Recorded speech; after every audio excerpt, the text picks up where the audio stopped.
car, Hippo.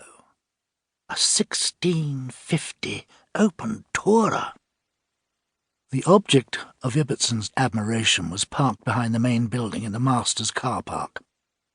There was something about the vintage Humber, with its immaculate paintwork, polished levers and knobs, and soft, luxurious upholstery, that gave it a sense of belonging to the old Brendan Court, part of a bygone world of landed wealth and privilege that made the Minis, the Saabs, and the ancient Renault of the other masters seem positively upstart.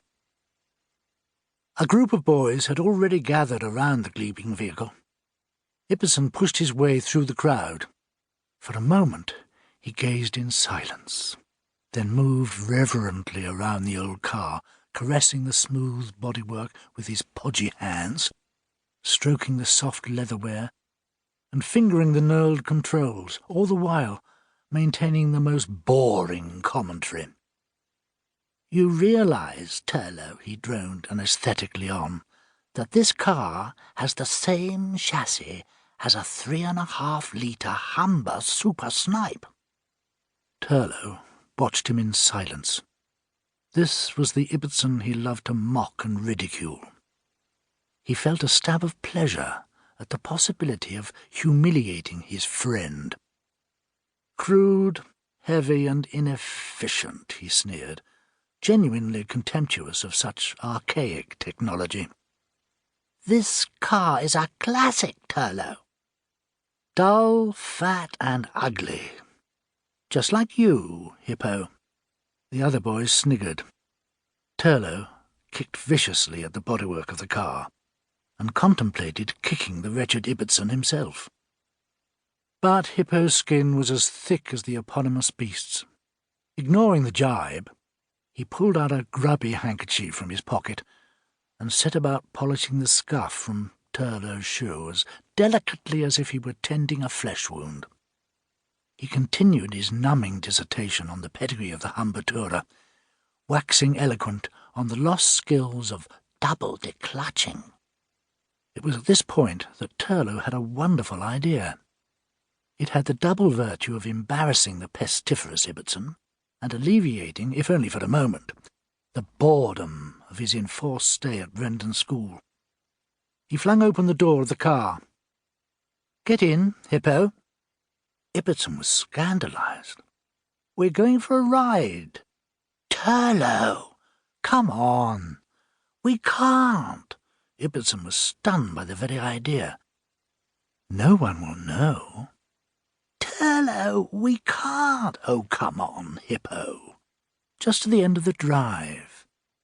Turlo sounded so reasonable as he pleaded with the boy. "You're not afraid, are you?" His voice changed key. Ibbotson flinched as he felt the cutting edge of Turlo's tongue. "Turlo!" He made a final attempt to resist the manipulation of his older friend, but Turlo already had him by the arm and was bundling him into the passenger seat. Despite his acute misgivings, Ibbotson's initial feelings were entirely pleasurable, as he sat enthroned on the opulent leather, peering at the ornate dials and gauges. There was a muted thud as the driver's door slammed shut. Ibbotson turned from his inspection of the dashboard to see Turlo in the driving seat beside him. The older boy tinkered expertly with the timing and turned the self-starter. The engine sprung to life with a dull roar, then settled to a purring tick-over which shivered the whole fabric of the car. Ibbotson was now intoxicated with excitement as Turlo slipped the old Humber into gear and pulled away with only the slightest scrunching of gravel. The other boys, who had been watching in amazement, gave a cheer.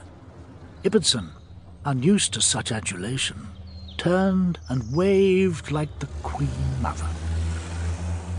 His euphoria was short-lived.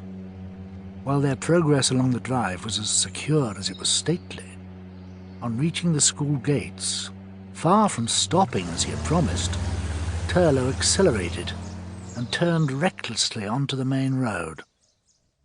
"Hey! You said just to the end of the drive!" But Turlo was deaf to the